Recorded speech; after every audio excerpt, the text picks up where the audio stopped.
Թավայի մեջ նման բարձր ծակոտկեն բիսկվիթ, այն էլ թթված մածունով կարելի է պատրաստել միմիայն այս բաղադրատոմսով։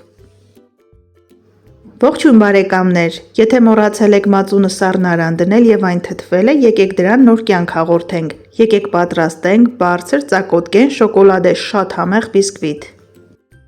Տեսեք ինչ անթերի է ստացվել, հաշվի առնելով այն հանգամանքը, որ պատրաստել ենք տապակի մեջ։ Իդեպ կարելի է պատրաստել մի քանի շերտ եւ ձևավորել տարատեսակ մրգային միջուկներով տոնական խմորեղեններ։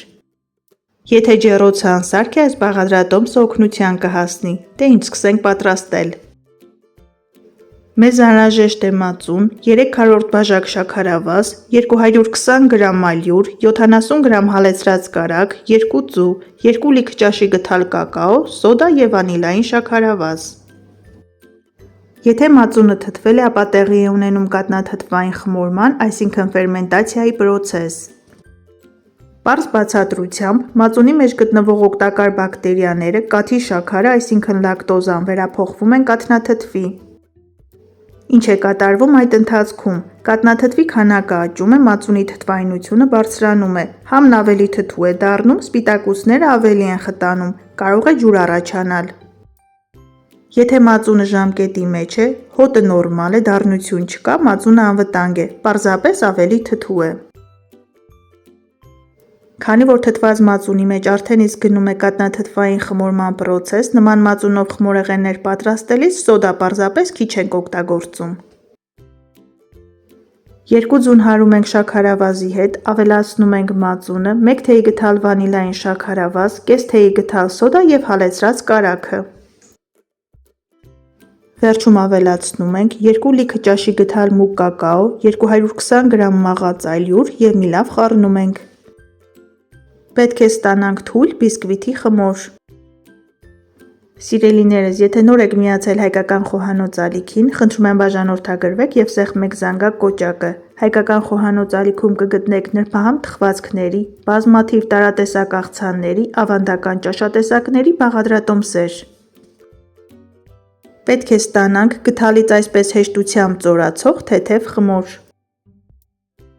Տապակի վրա տարածում ենք մի փոքր բուսայուղ, լցնում ենք խմորը եւ համաչափ տարածում ենք։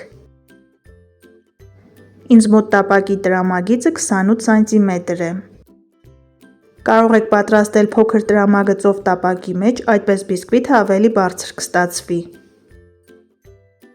Ծածկում ենք կափարիչով, դնում ենք ցածր կրակի վրա, օգտագործում ենք ցրիչ, թխվում է 25-ից 30 րոպեի ընթացքում, պատրաստման ընթացքում կափարիչը չենք բարձրացնում։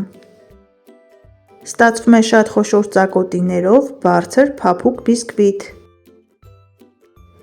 Որպեսզի ստացվի լավ արդյունք, պարտադիր վերցրեք որակյալ տապակ, իսկ եթե տապակը հին է, կարող եք օգտագործել յուղաթուղթ։ Երբ խմորի մեջտեղի հատվածում առաջացած խոշոր պղպջակները այլևս չեն շարժվում եւ անցել է մոտ 25-ից 30 րոպե, նշանակում է բիսկվիթը պատրաստ է։ Պատրաստ լինելը ստուգում ենք փայտիկի միջոցով։ Թափահարում ենք եւ բիսկվիթը հեշտությամբ առանձնանում է տապակից։ Կարելի է զարդարել սերուցքային կրեմով եւ խառը մրգերով։ Ես այսօր կպատրաստեմ ջնարակ։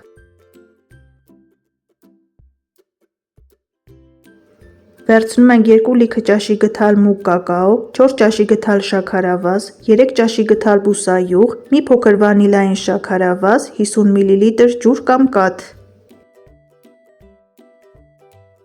Բարեկամներ, բաղադրատոմսում օգտագործվող բոլոր բաղադրիչների հստակ չափաբաժինները, ինչպես միշտ կգտնեք նկարագրությունների բաժնում, որը գրված է տեսանյութի ներքևի հատվածում։